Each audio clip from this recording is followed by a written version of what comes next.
Aun tajaajilu ijoollee rammeedhaa taa'uudha binis naaf oolu na aarsa. Ijoollee rammee maali ijoolleen? Addunyaan guutummaa sakkartee fi mucayyoon si jaallatti takka eessa qottee hin jedhama. Hin raftee mucayyoo.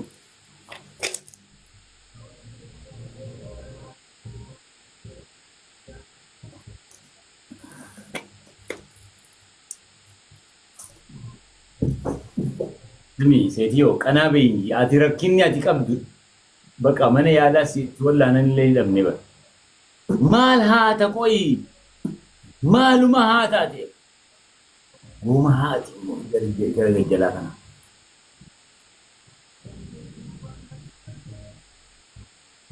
Na dafartee taa'ee lukkuun kormaan lukkuu dhaltuu dha. Ati baate? Na waami. Inni si kaa'ammaa waa baay'een dubbannu.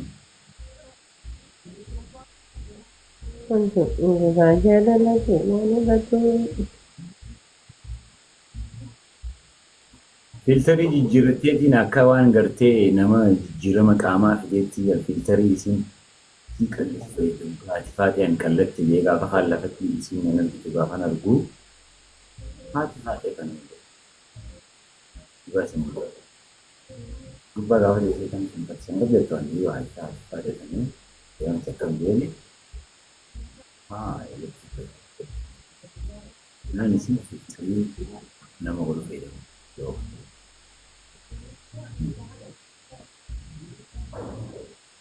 Warbaan kanuma dure. Beekaa arrabsitee fayyii kooti jira kana konka sheexanii seeraan shakashaakan. Konka hawwa taaptaabii naa godhaa jara kennaa ani maal jedharee. Baraatoo banda biran deebiin namaa dhiibaa bultiin hin jaaramtu. Walitti hijibaa hedduudhaan si yoomsee ani hanga arraa hijiba feekuufee deem fagaadhu narraa deemi sokkii narraa fagaadhu ani si hijibatu waa barbaadadhu.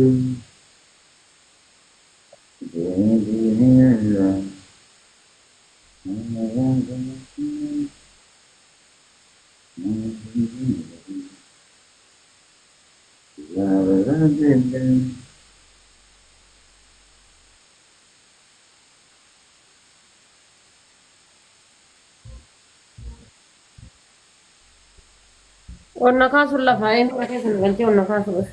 Taattaa bina godha faamilii nuti dursaa jira nuti dursaa jira. Anooliin ka'u kaa du'ee fada malee onna kaasuun. Lafa onna kaasuun.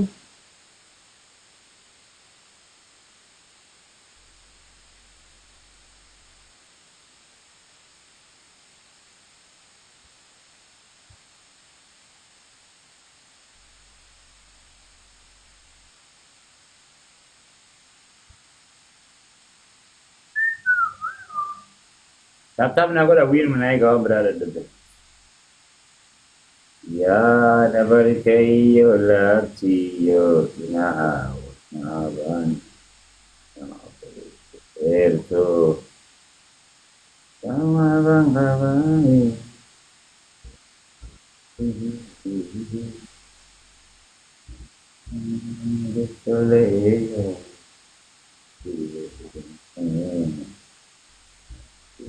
Ante aje samaye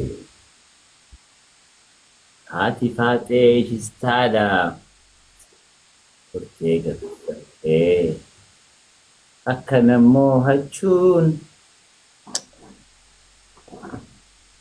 Namicha warraa qachaa keessa siin deema amma yoo nama jiru taate du'a.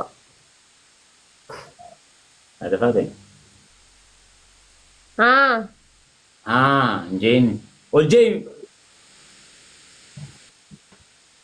ምን ሆነሽ ነው ማለት wallahi wifi mata na nyati aka guja sharra me wallahi basa je shan taman guje dume mai wifi amma ቆይ ዋና ቁጥር